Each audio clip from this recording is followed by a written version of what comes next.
Former Vice President Dick Cheney has passed away at the age of 84. Hello and thank you for joining us. I'm Catrice Nolan. Cheney, who served under President George W. Bush from 2001 to 2009, was a towering figure in American politics, known for his decisive role in the administration's response to 9/11 and the wars in Iraq and Afghanistan. His family reports that he died Monday night from pneumonia and cardiac disease. Salim Sephardi takes a look back at his life and legacy. What's going to happen in the long term? Richard Bruce Cheney forged an identity as a no-nonsense, loyal gatekeeper for George W. Bush, through whom access and influence flowed. I picked him because he's strong, he's steady, and he gets the job done. Cheney was a seasoned Washington insider long before becoming vice president. He began his public service career in the Nixon administration and then became chief of staff for President Gerald Ford. In 1978, Cheney was elected to Congress from his home state of Wyoming. He spent a decade there until the first President Bush asked him to serve as Secretary of Defense. After President Bush lost re-election, Cheney became head of the oil services giant Halliburton. It was a job that kept him steeped in foreign policy, and later the job became a lightning rod for his critics. When George W. Bush secured the Republican nomination in 2000, he tasked Cheney with vetting candidates for vice president, but ultimately offered him the job. Cheney's health was a major concern. He'd had 3 mild heart attacks and a quadruple bypass before he was 50, and suffered another heart attack shortly after the 2000 election. I've got a doctor that follows me around 24 hours a day that comes with a job as vice president. His health continued to be an issue once he was out of office. In 2012, at the age of 71, Cheney underwent a heart transplant. In the Bush administration, Cheney was considered a hawk who was instrumental in the decision to invade Iraq. Cheney believed history would prove they made the right move. What we did in Iraq and taking down Saddam Hussein was exactly the right thing to do. During the second term of the Bush administration, Cheney would find himself at the center of controversy when his chief of staff, I. Scooter Libby, was sentenced to prison in connection with the leak of a CIA agent's name. The president commuted Libby's sentence, but did not pardon him, a move sought by some conservatives. Late in his career, Cheney admitted he differed from many in his party on the issue of gay marriage. As many of you know, one of my daughters is gay. I think people ought to be free to enter into any kind of union they wish. In his 2011 memoir, Cheney accused Secretary of State Colin Powell of seeking to undermine President Bush by expressing doubts about the Iraq War. He also said Powell's successor, Condoleezza Rice, misled the president about negotiations with North Korea. Both have disputed the claims. Cheney had no interest in running for president after leaving office, but he continued to be an outspoken voice for the Republican Party. In Washington, I'm Lynne. Cheney is survived by his high school sweetheart and wife of 61 years, Lynne. The couple shares 2 daughters, Liz and Mary, and 7 grandchildren. Cheney was often described as one of the most powerful U.S. vice presidents in history. His influence extended across national security, economic policy, and foreign affairs. January 20th, 2001, the nation watched as Vice President-elect Dick Cheney stood on the steps of the U.S. Capitol and took the oath of office, becoming the 46th Vice President of the United States. We roll back to that pivotal moment and reflect on the groundbreaking path he embarked on from that very day. Please raise your right hand and repeat after me. I, Richard Bruce Cheney, do solemnly swear. I, Richard Bruce Cheney, do solemnly swear that I will support and defend the Constitution of the United States that I will support and defend the Constitution of the United States against all enemies, foreign and domestic. against all enemies, foreign and domestic, that I will bear true faith and allegiance to the same, that I will bear true faith and allegiance to the same, that I take this obligation freely, without any mental reservation or purpose of evasion, and that I will well and faithfully discharge, the duties of the office on which I am about to enter, so help me God. Congratulations, Mr.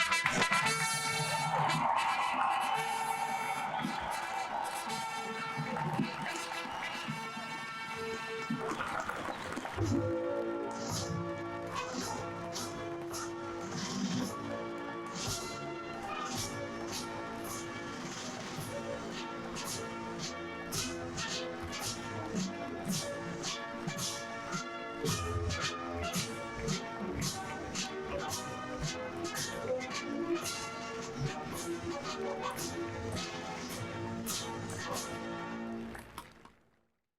Dick Cheney was born in Lincoln, Nebraska in 1941.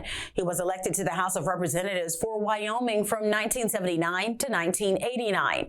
Cheney went on to hold numerous positions in government, including Secretary of Defense under President George H.W. Bush. But he is best known as Vice President under George W. Bush. Many came to see Cheney as a controversial leader who shaped America's war on terror. He was a key figure in sharing intelligence suggesting that Saddam Hussein possessed weapons of mass destruction, reports that helped justify the U.S. invasion of Iraq. After no such weapons were found, Halliburton, Cheney's former company, received several government contracts for reconstruction work, sparking allegations of favoritism and largely damaged his reputation. To the very end, Dick Cheney expressed no regrets, insisting he had done what was necessary in the wake of an unprecedented attack on U.S. soil. Karen Kafa has more. He was influential, given his long political resume that balanced George W. Bush's Texas outsider image and lack of elected experience in Washington with Cheney's consummate Washington insider status. His time in office was defined by being in the White House with Bush out of town on September 11th, 2001. He said the day made him a changed man, determined to avenge the al-Qaeda orchestrated attacks. He became the face and the presumed architect of the Bush administration's war in Iraq and a campaign to enforce U.S. power throughout the Middle East with a neoconservative doctrine of regime change and preemptive war. That made him a very powerful but very polarizing figure. After leaving office, he expressed no regrets. Still ahead, more on the life and legacy of Vice President Dick Cheney, including hearing from the doctor who cared for him for years.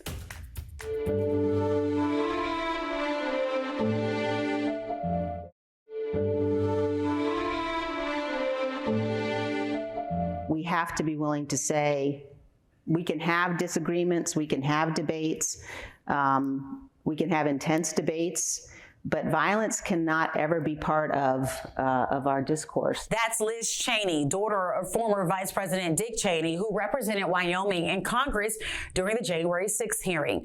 After leaving office, her father returned to Washington to show his support as she challenged former President Donald Trump at the time. Her vote to impeach Trump and her role on the January 6th committee ultimately cost her re-election. But through it all, her father stood firmly by her side.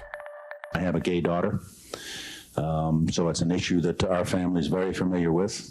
We have two daughters, and we have enormous pride. Dick Cheney was also a devoted father to his younger daughter, Mary. Throughout her life, and especially as an openly gay woman navigating both personal and political challenges, Cheney was unwavering in his support. Friends and family say he always prioritized love and loyalty, standing by Mary through every stage of her life. In a surprising move that crossed party lines, former Vice President Dick Cheney publicly endorsed Kamala Harris during her presidential campaign. Cheney also announced that he planned to vote for her, empathizing that he believed putting the country above partisanship was a responsibility he could not ignore. Political observers noted that the endorsement reflected Cheney's long-held view that leadership and principle sometimes transcend party loyalty. Vice President Cheney's longtime physician is sharing his reflections on the man behind the public persona.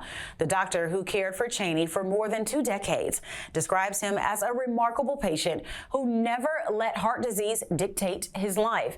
He says Cheney's determination, openness about his health, and trust in his doctors allowed him to live a full and active life despite decades of serious heart issues. I was a very, very young doctor when he became my patient, and I basically grew up with him as a physician. Yeah, he's just to say at the very least, he was important to me. So he was a remarkable patient. Vice President Cheney had his first heart attack in 1978. When he was campaigning for his first House seat. He was only 37 years old. And when he had that heart attack, there was nothing that medicine really could do for people with heart attacks except hope they didn't die. And he survived that, and he went on to lead a vigorous life, really in spite of very well-established, very premature heart disease. And in many ways, he was emblematic of what medicine has been able to do over the last half century in terms of treating people with coronary artery disease. So he led this really amazing life where he had every medical breakthrough became available to him at just the right time. Things like bypass surgery and coronary stents, defibrillator, ventricular assist device, and ultimately heart transplant were all being developed in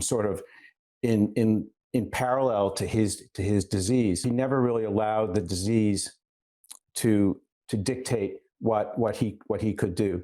My father used to say that it's one thing to have a disease, it's another thing entirely to let the disease have you. He was also never concerned about what people knew about his heart disease. He was very open about it.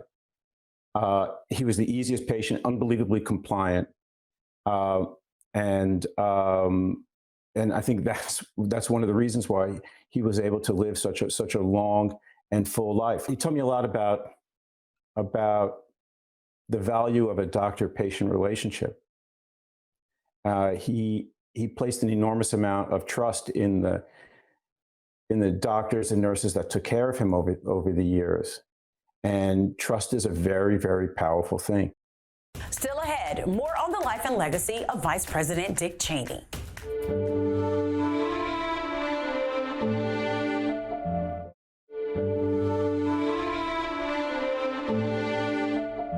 To help put Vice President Dick Cheney's legacy in perspective, a political analyst who has followed him decades in government shares his insights on the mark Cheney left, both in Washington and across the nation. Oh, I think for all those decades in government, in Congress, and in business, he'll be remembered primarily for the 2003 Iraq War, which in one way was the pinnacle of American power, and in another way was its downfall. I think there is an irony here. In later years, Dick Cheney would become a vocal critic of Donald Trump for trying to break the American system, a critic in particular of Trump's threat to democracy. For all that criticism of Trump, Dick Cheney was part of an administration, the George W. Bush administration, that opened the way for Trump, because in a way they broke the rules. They broke the rules both before and after 9/11 because they were intent on that regime change in Iraq. That's it for us today. I'm Catrice Nolan. Thanks for watching.